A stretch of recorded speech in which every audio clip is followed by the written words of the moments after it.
যাবে জামাতের কর্মীরা সারা পৃথিবীতে কালেমার দাওয়াত দিয়ে যাবে।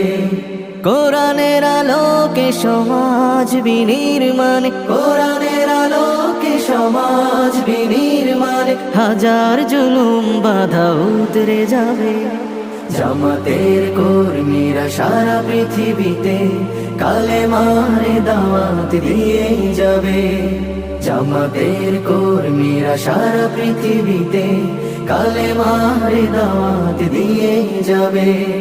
যাদের আদর্শে নবীজি চেতনা ইসলাম, শান্তি কায়েমে যারা শপথ নিল, যারা দিনে রাতে ময়দানে খেটে যায় নির্ভীক,